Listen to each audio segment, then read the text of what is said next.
सिंधुदुर्गाचं देखील बीड होतंय का? सिंधुदुर्गामध्ये गेल्या काही वर्षात खरंच 27 हत्या झाल्यात का? हे सगळे प्रश्न जन्माला घातले आहेत ते कुडाळमध्ये 2 वर्षांपूर्वीच्या बिडलवर हत्या प्रकरणावरून सुरू झालेल्या राजकारणामुळे। आणि या प्रकरणामधील आरोपी सिद्धेश शिरसाट याने हत्या पचवण्यासाठी शिंदेंच्या शिवसेनेमध्ये प्रवेश केला असा आरोप ठाकरेंच्या शिवसेनेचे माजी आमदार वैभव नाईक यांनी केलाय।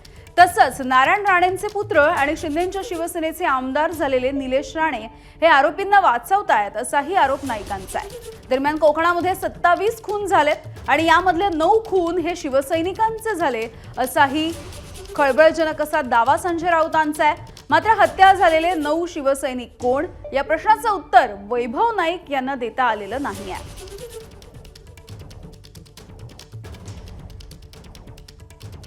वाल्मिकी कराडच्या बीडच्या घटनेपेक्षाही संतोष देशमुख पेक्षाही भयंकर आहे। तुम्ही ते पहा।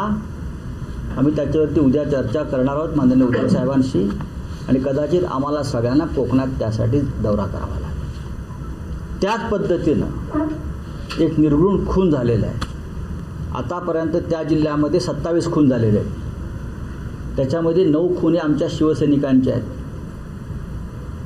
अत्यंत निर्घृणपणे मारलेले आहे। आणि आजही अशा प्रकारचं हत्याकांड त्या जिल्ह्यात सुरू आहे। तर बिडवलकर हत्या प्रकरणावरून आरोप करत असताना वैभव नाईक यांनी नेमकं काय म्हटलंय बघूयात। सिद्धिविनायक बिडवलकर आहे का गरीब तरुणाचा फक्त 22,000 रुपये त्यांनी दिले नाहीत म्हणून त्याला नग्न करून मारहाण करून त्याचा हत्या करण्यात आली आणि ही हत्या 2 वर्षापूर्वी केली होती। आणि त्याच दरम्यान जे मुख्य आरोपी आहे सिद्धेश शिरसाट हे शिंदे सेनेमध्ये प्रवेश केला।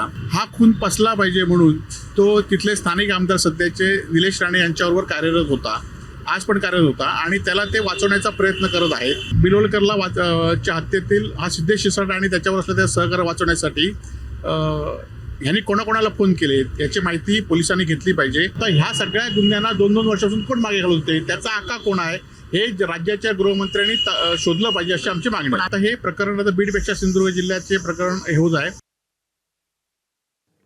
तर सिद्धेश शिरसाट याच्यावरून वैभव नाईक यांनी थेट निलेश राणे यांच्यावरती हल्लाबोल केल्याच्या नंतर आमदार निलेश राणे यांनी सुद्धा पलटवार केलेला आहे।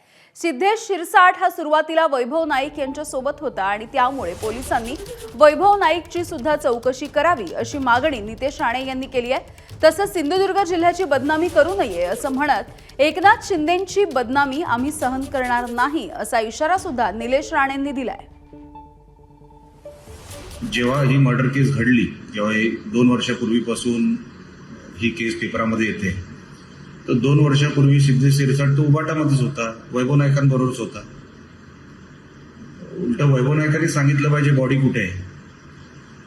पोलिसांनी डायरेक्ट वैभव नाईकांनाच इंट्रॉगेशनमध्ये घेऊन त्यांनाच विचारलं पाहिजे, तुम्हाला तुमच्याबरोबर असणारा माणूस, तुमच्या आश्रयाखाली असणारा माणूस, तुम्हाला त्याचे सगळे धंदे माहिती, तुम्हाला ते सगळे व्यापार माहिती, तुमच्याबरोबर कितीतरी फोटो आहेत।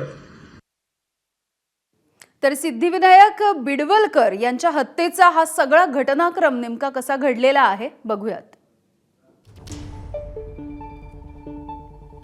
मार्च 2023 सिद्धिविनायक उर्फ पक्या बिडवलकर यांच्या अपहरणाची पोलिसांमध्ये तक्रार दाखल करण्यात आली।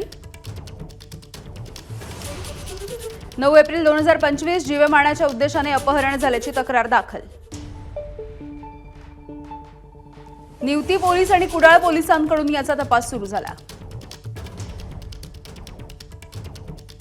10 एप्रिल 4 आरोपींना अटक करून कोर्टामध्ये हजर करण्यात आलं। आरोपी सिद्धेश शिरसाटकडून बिडवलकरच्या हत्येची कबुली। मारहाण करून पक्या बिडवलकरची हत्या केल्याचं त्याने मान्य केलं।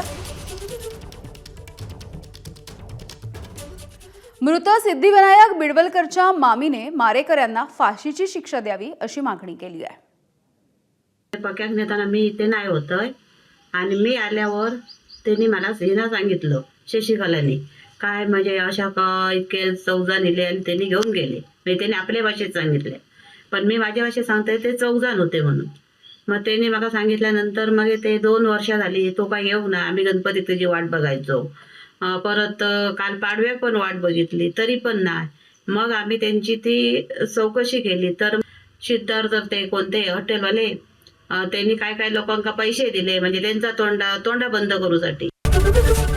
एबीपी माझा, उघडा डोळे बघा नीट.